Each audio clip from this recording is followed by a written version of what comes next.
પ્રકરણ 8 દોડ. પ્રસ્તાવના. દોડવું એ પ્રાણી માત્રની સ્વાભાવિક પ્રવૃત્તિ છે. આદિકાળથી માનવી જીવન નિર્વાહ માટે દોડતો રહે છે. માનવીના જીવન સાથે આ પ્રવૃત્તિ વણાઈ ગઈ છે.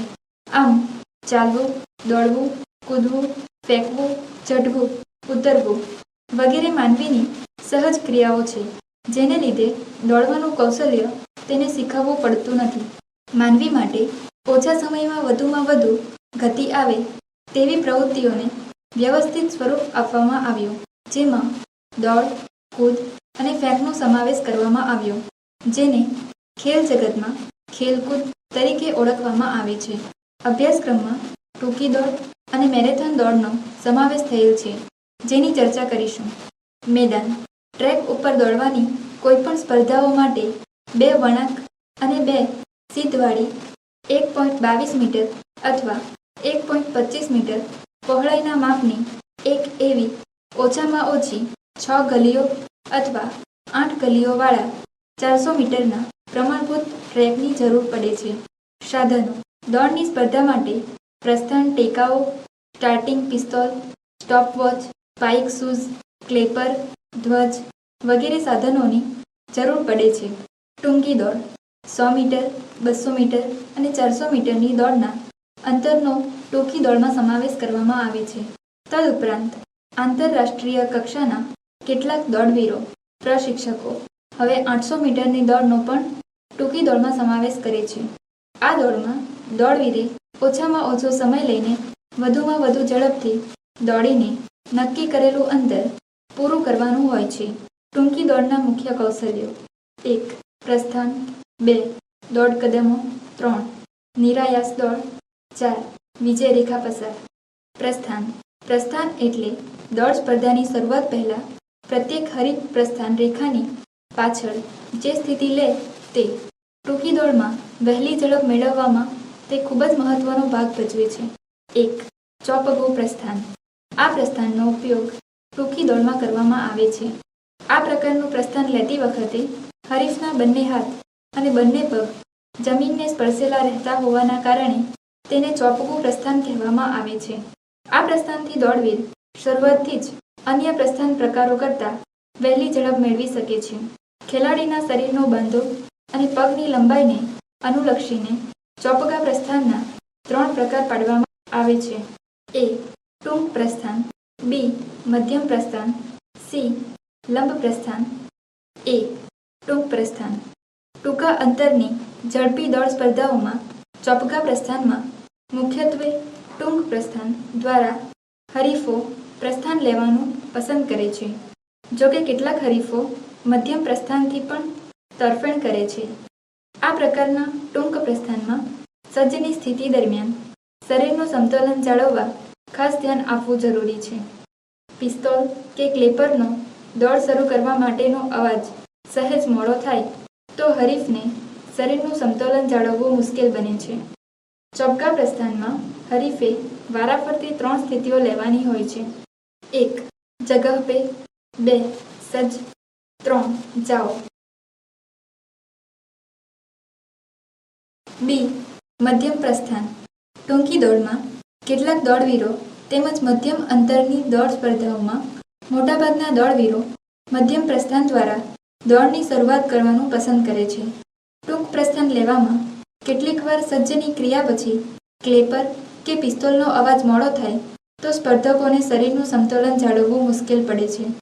વળી મધ્યમ લંબાઈવાળા પણ અને મધ્યમ ઊંચાઈવાળો બાંધો ધરાવતા સ્પર્ધકો સામાન્ય કદ ધરાવતા હોવાથી તેઓને પણ મધ્યમ પ્રસ્થાન વધારે અનુકૂળ આવે છે.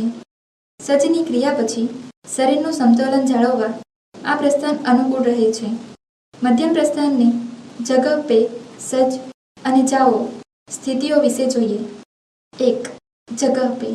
પ્રસ્થાનકાર તરફથી સ્પર્ધકોને જગહ પેનો હુકમ મળતા જ તમામ હરીફો પોતાની ગલીમાં પ્રસ્થાન રેખાની પાછળ 30 થી 45 સેન્ટીમીટર દૂર પોતાનો મજબૂત પગ પ્રસ્થાન ટેકાને અડકાવીને 10 સેન્ટીમીટર દૂર મુક્ત પગનો ઘૂંટણ આવે તે રીતે મુક્ત પગને ગોઠવે છે. મુક્ત પગનો ઘૂંટણ જમીનને અડકેલો રહેવો જોઈએ. આ પ્રમાણેની બેઠક લીધા પછી ટૂંક પ્રસ્થાનની માફક બંને હાથ ખભા જેટલા ખુલ્લા, કોણીમાંથી સીધા, તેમજ બંને હાથની આંગળીઓ અને અંગૂઠા વચ્ચે અંગ્રેજી વી અક્ષર ઊંધો બને છે તે રીતે પ્રસ્થાન રેખાની પાછળ ગોઠવે છે. 2. સજ્જ. સજ્જનો હુકમ મળતા જ ટૂંક પ્રસ્થાનની માફક આગે ઓપે ઝૂકવાની ક્રિયા કરવાની હોય છે.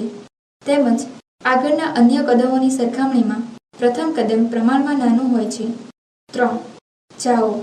ચાઓની ક્રિયામાં પણ ટૂંક પ્રસ્થાનની માફક જ ક્લેપર કે પિસ્તોલનો અવાજ સાંભળતા તરત જ પાછળનો પગ ઝડપથી આગળ લાવી દોડવાની ક્રિયા કરવાની હોય છે. સી. લંબ પ્રસ્થાન. ખાસ કરીને જે દોડવીરોના પગ પ્રમાણમાં લાંબા હોય તેઓ આ પ્રસ્થાનનો વધારે ઉપયોગ કરે છે. આ પ્રસ્થાન લેવાથી દોડવીરને દોડ શરૂ કરવામાં આગળ વર્ણવેલા ટૂંક પ્રસ્થાન અને મધ્યમ પ્રસ્થાનમાં પ્રમાણમાં લાભ ઓછો મળતો હોવાથી મોટાભાગના દોડવીરો ઉપરના બંને પ્રસ્થાન પૈકી અનુકૂળ હોય તે પ્રસ્થાન દ્વારા દોડ શરૂ કરવાનું વધારે પસંદ કરે છે. આ પ્રસ્થાનની ત્રણેય સ્થિતિઓ વિશે જોઈએ. 1. જગહ પે.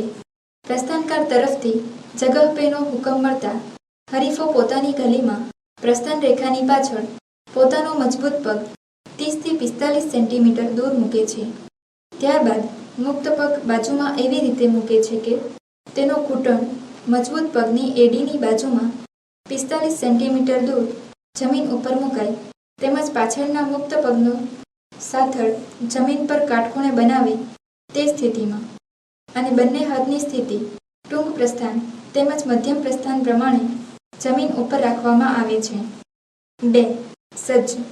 આ પ્રસ્થાનની સજ્જની સ્થિતિ પણ મુખ્યત્વે મધ્યમ પ્રસ્થાનની સજ્જની સ્થિતિ પ્રમાણે હોય છે. તફાવત માત્ર એટલો હોય કે પાછળના પગનો ખૂણો મધ્યમ પ્રસ્થાન કરતાં થોડો વધારે હોય છે, અને તે પ્રમાણે આનુષંગિક શારીરિક સ્થિતિમાં કેટલાક ફેરફારો થાય છે. 3. ચાઓ. ચાઓની ક્રિયા સ્ટાર્ટિંગ પિસ્તોલ કે ક્લેપરનો અવાજ થતાં કરવાની હોય છે, જેમાં અન્ય ચોપકા પ્રસ્થાનની માફક ક્રિયા કરવાની હોય છે. 2. દોડ કદમો. ટૂંકી દોડ માટેનું આ અગત્યનું કૌશલ્ય છે. દોડ કદમોને 3 વિભાગમાં વહેંચવામાં આવે છે. 1. શરૂઆતના કદમો. 2. અંતરાળ કદમો. 3. સૌથી ઝડપી કદમો. 1. શરૂઆતના કદમો. દોડની શરૂઆતના 2 કદમોને શરૂઆતના કદમો તરીકે ઓળખવામાં આવે છે. આ 2 કદમો દરમિયાન શરીર આગળ તરફ ઝૂકેલું રહેતું હોવાથી તેમજ પ્રસ્થાન ટેકા તરફથી મળેલા ધક્કાને લઈને જોશપૂર્વક આગળ તરફ ધકેલાતું હોવાથી શરીરનું સમતોલન જાળવવું પડે છે, જેથી શરૂઆતના આ 2 કદમો અન્ય કદમોના પ્રમાણમાં ટૂંકા હોય છે. ઉપરાંત પ્રસ્થાન ટેકા પરથી મળેલા પ્રત્યાઘાતનો મહત્તમ ફાયદો પણ મેળવવાનો હોય છે. 2. અંતરાળ કદમો. દોડની શરૂઆતમાં 2 કદમો પછીના 3 થી 9 કદમો અંતરાળ કહેવાય છે. આ કદમો દરમિયાન ક્રમિક રીતે કદમો લંબાતા જાય છે. પ્રત્યેક કદમ વખતે કદમો વચ્ચેનું અંતર વધતું જાય છે. તે સાથે શરીર ઝૂકેલું હોય છે. તે ક્રમશઃ સીધું થતું જાય છે. 3. સૌથી ઝડપી કદમો. અંતરાળ કદમો પૂરા થતાં તે પછીની દોડ પૂરી થાય ત્યાં સુધીના કદમો સૌથી ઝડપી કદમો હોય છે. આ દરેક કદમો વચ્ચેનું અંતર લગભગ સરખું હોય છે, તેમજ શરીર લગભગ 25° ખૂણે આગળ તરફ ઝૂકેલું રહે છે. 3. વિજય રેખા પસાર. વિજય રેખા દોડવીર પૂર્ણ ઝડપે દોડીને પસાર કરે તો મહત્તમ લાભ મેળવી શકે છે. છેવટ સુધી પૂર્ણ ઝડપ જાળવી રાખવા માટે વિજય રેખા પસાર કર્યા પછી પણ 5 થી 10 મીટર જેટલું વધારે અંતર પૂર્ણ ઝડપે દોડવું જરૂરી છે.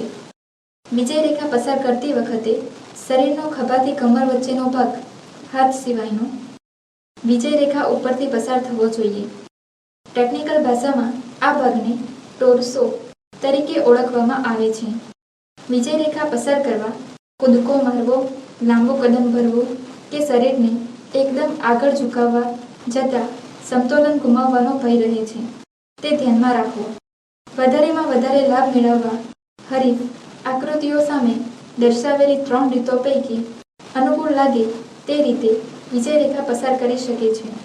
1. દોડીને વિજય રેખા પસાર. સ્પર્ધક પૂર્ણ ઝડપે સીધા દોડી છાતીનો ભાગ પેટના ભાગ કરતાં આગળ ઝુકાવી વિજય રેખા પસાર કરવાની હોય છે, જેને રન થ્રો ફિનિશ કહે છે. 2. દળને આગળ ઝુકાવી વિજય રેખા પસાર. આ પદ્ધતિમાં દોડનાર પૂર્ણ ઝડપ સાથે દોડતો વિજય રેખાની નજીક આવે એટલે બાજુની કાળા રંગથી દર્શાવેલી આકૃતિ મુજબ છાતીનો ભાગ એટલે કે ટોર્સો ઝડપથી આગળ તરફ ઝુકાવીને વિજય રેખા પસાર કરે છે, જેને લંચ ફિનિશ કહે છે. 3. ખભો આગળ કરીને વિજય રેખા પસાર. આ પદ્ધતિમાં ખેલાડી વિજય રેખાની એકદમ નજીક આવે એટલે પોતાનો જમણો કે ડાબો ખભો કુદરતી પ્રક્રિયામાં દોડની ઝડપ ઘટાડ્યા વિના એકદમ આગળ તરફ ઘુમાવી પૂર્ણ ઝડપે દોડીને વિજય રેખા પસાર કરે છે, જેને ટર્ન ફિનિશ કહે છે. મેરેથોન દોડ. મેરેથોન દોડ એ સ્પર્ધામાં સૌથી લાંબા અંતરની દોડ સ્પર્ધા છે. મેરેથોન શબ્દ ઈસવીસન પૂર્વે 400ની સાલમાં ગ્રીક સૈન્યે પર્શિયન સૈન્ય પર મેળવેલા વિજયના સમાચાર એથેન્સમાં પહોંચાડવા માટે ફિલિપાઇડ્સ નામનો ગ્રીક સૈનિક મેરેથોનની યુદ્ધભૂમિથી એથેન્સ સુધીનું લગભગ 24 માઇલનું અંતર સળંગ દોડીને ગયો હતો અને સફળતાપૂર્વક સમાચાર પહોંચાડી શ્રમના કારણે મૃત્યુ પામ્યો હતો. તેની યાદમાં આ સ્પર્ધાને મેરેથોન દોડ સ્પર્ધાનું નામ આપવામાં આવેલ છે. અર્વાચીન વિશ્વ ઓલિમ્પિકમાં ઈસવીસન 1896માં આ સ્પર્ધાનો સમાવેશ કરવામાં આવ્યો, પરંતુ 26 માઇલ 385 વારનું અંતર 1908ની લંડન ઓલિમ્પિકથી નિયત કરવામાં આવ્યું. આ સ્પર્ધામાં દોડ રાહ આવન જાવન એટલે કે આઉટ અને બેક પ્રકારનો રાખવામાં આવે છે. નિયમો. 1. મેરેથોન દોડ બનાવેલા રોડ પર દોડાવવામાં આવે છે. જો ટ્રાફિકને લઈને અથવા અન્ય કારણોસર આમ શક્ય ન હોય તો રોડની બાજુનો સાયકલ રસ્તો અથવા પગદંડીનો રસ્તો સ્પર્ધા માટે પસંદ કરવામાં આવે છે, પરંતુ ઢીલા મેદાન પર અથવા ઘાસવાળા રસ્તા પર સ્પર્ધા યોજી શકાય નહીં. પ્રસ્થાન અને અંતિમ રેખાઓ ટ્રેક પર રાખવી. સમગ્ર દોડ રાહ પર વળાંકો એકતરફી અને શક્ય હોય તો સર્ક્યુલર રૂટ એટલે એક જ વાર રસ્તાનો ઉપયોગ થાય તે ઇચ્છનીય છે. 2.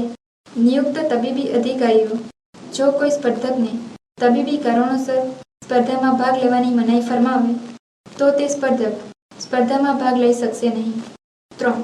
કિલોમીટર તથા માઇલના નિર્દેશો રસ્તાઓ પર પ્રદર્શિત કરાયેલા હોવા જોઈએ. 4. સ્પર્ધાના આયોજકો દ્વારા 5 કિલોમીટર અથવા 3 માઇલના અંતરે અને ત્યારબાદ દરેક 5 કિલોમીટર અને 3 માઇલના અંતરે નાસ્તાની વ્યવસ્થા કરવામાં આવે છે. વધારામાં દરેક 2 નાસ્તા કેન્દ્રોની વચ્ચે પણ પાણીની વ્યવસ્થા રાખવામાં આવે છે. સ્પર્ધા વ્યવસ્થાપકોની મંજૂરી વિના અથવા તેમના દ્વારા આપેલા નાસ્તા સિવાય કોઈ ખાદ્ય ચીજોનો ઉપયોગ કરી શકશે નહીં. સ્પર્ધક નાસ્તાની પસંદગી અને વિગતો અગાઉથી વ્યવસ્થાપકોને આપી શકશે. પસંદગીના નાસ્તાને મંજૂરી આપવામાં આવશે તો સ્પર્ધકે જણાવેલા સમયે અને સ્થળે નિયમાધીન તે વ્યવસ્થા કરવામાં આવશે. સામાન્ય રીતે નાસ્તો સ્પર્ધકના હાથમાં મળે તેવી વ્યવસ્થા કરવામાં આવે છે. આયોજકોએ નક્કી કરેલા સ્થળ સિવાય સ્પર્ધક નાસ્તો લેશે તો તે સ્પર્ધામાંથી બાકાત ગણાશે. 5. મેરેથોન દોડના વ્યવસ્થાપકોએ સ્પર્ધકોની સલામતીની દરકાર લેવી જોઈએ.